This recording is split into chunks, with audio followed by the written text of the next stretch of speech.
Okay guys, अब advance लोगों के लिए रहेगा एमएमसी फेज 20।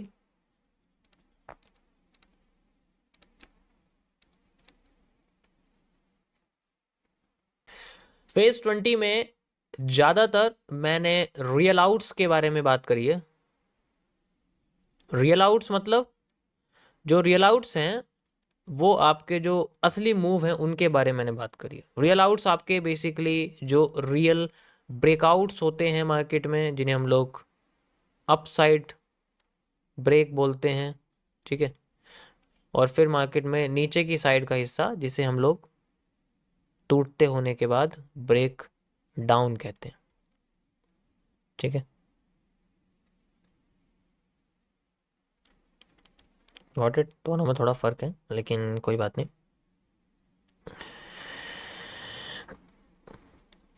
अब होता क्या है, दोनों में बहुत फर्क है, ये कॉन्सेप्चुअल चीजें हैं।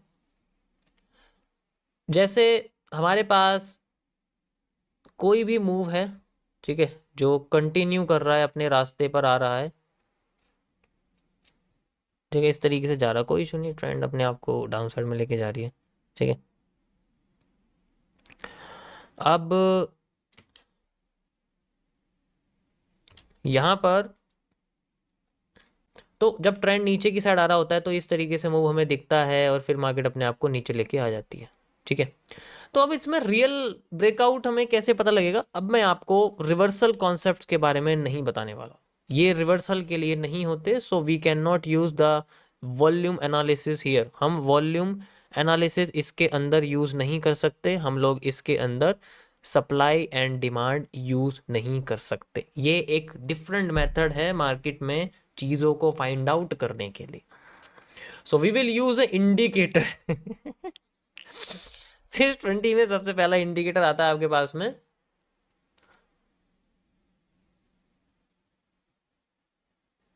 पिबास एफएक्स कैल्पर।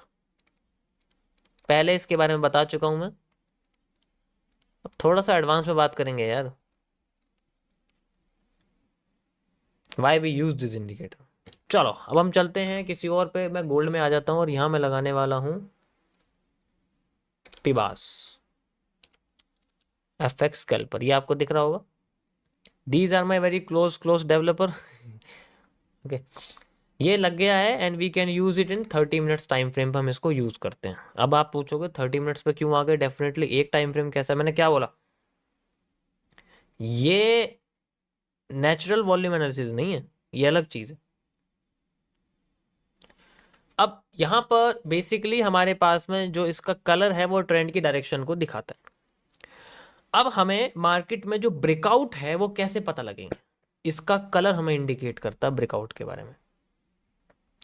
देखो होता क्या है कि जैसे कि इसका कलर है हमें सिंपल दिख रहा है, ब्रेक डाउन है, हमारे पास ब्रेक डाउन है या ब्रेकआउट है। तो अगर हमें 30 मिनट्स का टाइम फ्रेम, जस्ट लाइक हमें इसका यहाँ से एक एरिया दिखता है कि यहाँ से कलर चेंज हो गया है, तो दिस इंडिकेटर ऑलरेडी हमें यहाँ पर बताने की कोशिश करेगा कि हमारे पास यहाँ पर रियल ब्रेकआउट है। We do not have to use any retesting area, we can directly use it as a breakout.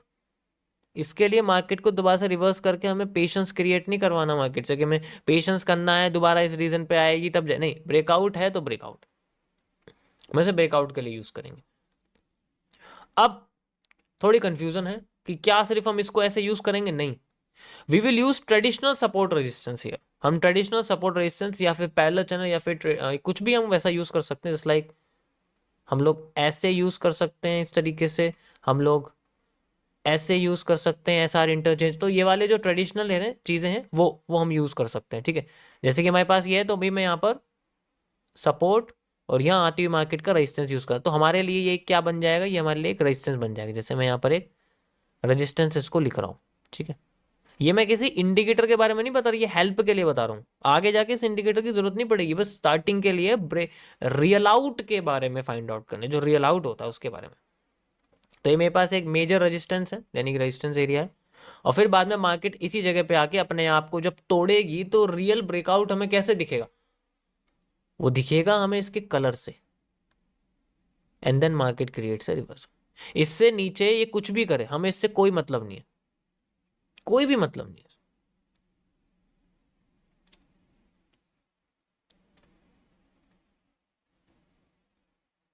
ये समझ आया पहले?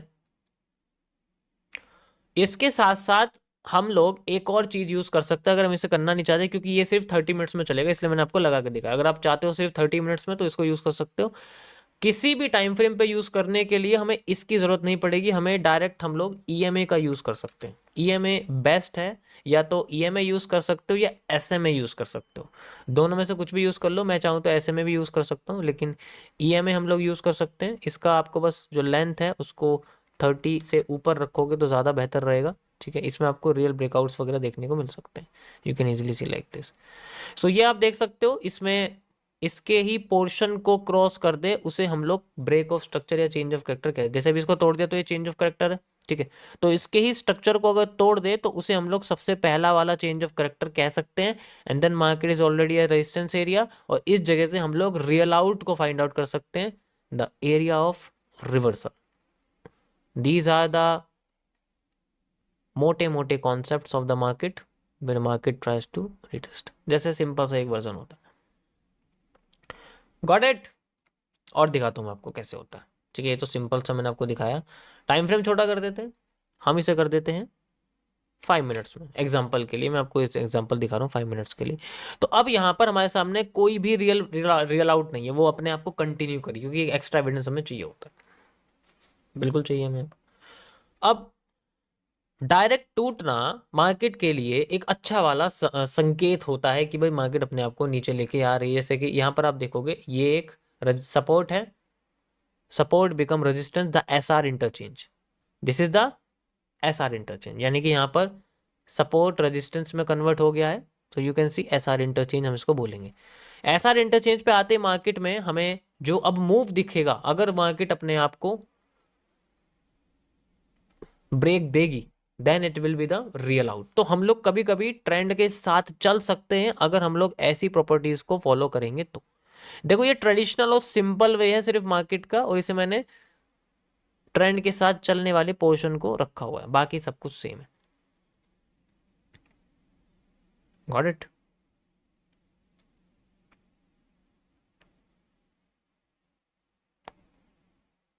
एक सेकंड इंडिकेटर की जरूरत पड़ती है, शुरुआत में पड़ेगी आपको, जब आपको पता लग जाएगा ना कि यहाँ रेजिस्टेंस है, ये फिर इसकी जरूरत नहीं है। फिर तो ऑफिशियली तुम कैंडल को समझ ही रहे हो, उठा कौन रहा है भाई, हमें पता मार्केट में हैमर उठा रहा है, तो हमारे लिए हैमर क्या है? हमारे लिए हैमर यहाँ चेंज ऑफ करेक्टर है, हम इसको यूज करेंगे। और जब हम इसको यूज करेंगे तो हमारे लिए चेंज ऑफ करेक्टर नहीं हो जाएगा, ये रियल ब्रेकआउट को नहीं बताएगा क्या? जब रियल ब्रेकआउट बताएगा वी कैन इजीली यूज। भाई हम लोग सप्लाई डिमांड में क्या करते हैं? हम सप्लाई डिमांड में कैसे मेजर करते हैं? हम सप्लाई डिमांड में सिंपल ट्रेडिशनल एरिया यूज करते हैं कि भाई जितनी हमारी यहाँ से ले यहाँ तक की डिमांड थी, we can measure this demand here, और फिर हम इसी डिमांड से मार्केट का रिवर्सल फाइंड आउट करेंगे। और जब हमें रिवर्सल मिल जाता है तो हम इसी जगह से वो पैटर्न ढूंढते हैं जो पैटर्न ज्यादातर हमारे गिराने में काम आते हैं, और साथ में हम ट्रेंड के अंदर आने वाली कैंडल्स को भी फोकस करते हैं कि कौन कमजोर हो रही है कौन पावरफुल हो रही है। यही तो करते हैं, लेकिन अभी इसमें ये नहीं कर रहे हैं। हम ट्रेंड के कंटिन्यू करने यानी कि ट्रेंड के साथ चलने वाला काम कर रहे हैं। अभी हम चलते हुए ट्रेंड को रिवर्स करने के लिए सप्लाई डिमांड का यूज करते हैं। यहां पर हम चलते हुए ट्रेंड की बात नहीं कर रहे, हम ट्रेंड के रिवर्स होने के बाद ट्रेंड के साथ चलने वाला काम कर रहे हैं। तो ये थोड़ा सा उससे डिले वर्जन है, लेकिन ये बिगनर के लिए बेस्ट है कि अगर बिगनर को सबसे पहले रिवर्सल फाइंड आउट करना है तो नहीं, पहले आप ट्रेंड के साथ चलना सीखिए। इसके लिए आप बेसिकली लाइन चार्ट यूज करें तो और भी ज्यादा बेहतर रहेगा मेरे हिसाब से, अगर मेरा जानना है। ठीक है, लाइन चार्ट का इससे ज्यादा बेहतर, ये फेस जो है 20 बेशक है, लेकिन ये बिगनर के लिए ज्यादा रहेगा। ठीक है, इसे बिगनर समझो आप एक तरह से। गॉट, अब तुम क्या होगा, फेस 20 है, बहुत एडवांस होना चाहिए, स्टार्टिंग है ना, इसलिए मैंने क्या बोला, 20 है ना तो स्टार्टिंग है, कुछ तो होगा इतना लंबा, खींचेगा ये आपका 15 दिनों तक।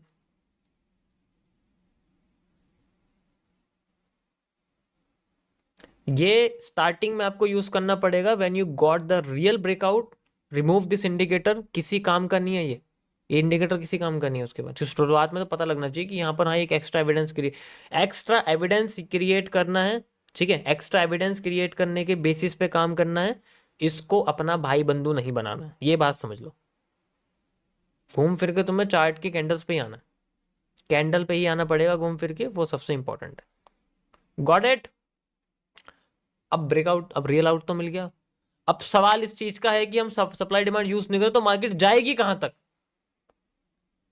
अब बताओ कैसे आंसर दोगे इस चीज का, कि अगर मैंने बोला कि मार्केट यहां से रियल आउट दे रही है तो इस चीज का आंसर कैसे मिलेगा बिना वॉल्यूम एनालिसिस के, बिना सप्लाई डिमांड के, कहां तक जाएगी? कोई आंसर नहीं है किसी के पास। अब तुम्हें पता लगेगा मैं तुम्हें क्या बता रहा हूं, यहां से तुम्हें कमी महसूस होगी सप्लाई डिमांड यूज करने की, लेकिन करना नहीं है।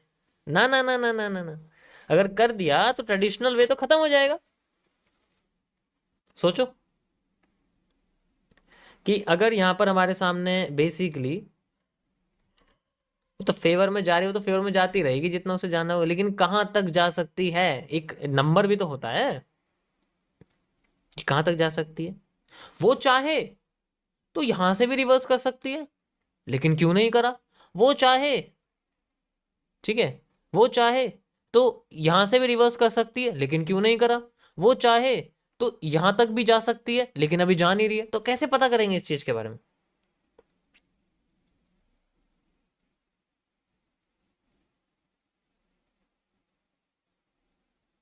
फिर तो तुक्का चलेगा बस, या फिर लेवल्स के पीछे भागोगे। लेवल्स तो होते ही तोड़ने के लिए हैं, लेवल्स तो होते ही तोड़ने के लिए। अब तुम्हें कमी महसूस होगी मार्केट में, तुम्हें दिक्कत है तुम्हें, अब तुमने अगर पढ़ लिया ना वो, तो बिना उसके तुम मुझे पता नहीं कर पाओगे कि मार्केट में रुकेगी कहाँ, थमेगी कहाँ, कहाँ तक जाने की कोशिश करेगी।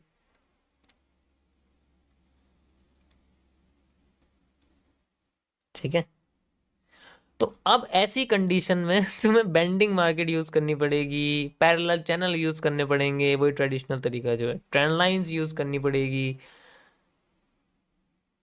सप्लाई डिमांड ही तो यूज नहीं करनी, बाकी स्ट्रक्चर एनालिसिस तो यूज कर ही सकते हैं, एलिप्स यूज कर सकते हैं, पीनट यूज कर सकते हैं। ठीक है, क्योंकि अब तुम्हें यहां पर अंदाजे वाला कॉन्सेप्ट यूज करना पड़ेगा, अंदाजा। अंदाजा मतलब सप्लाई डिमांड माइंड में होनी चाहिए, ग्राफ पे नहीं। तो तुम्हें देख के पता लगेगा कि हाँ, लग के देख देख के लगता तो है कि यहां से ले यहाँ तक की सप्लाई, यहां से ले यहाँ तक की सप्लाई तक आ रही है। तो माइंड में देख के लग रहा है कि हाँ भाई, अगर मैं यहाँ पर लेता हूँ तो मुझे मार्केट यहाँ तक जाती हुई दिख सकती है। ठीक है? तो वो माइंड वाला कॉन्सेप्ट भी यूज कर, लेकिन चार्ट पे यूज नहीं करना।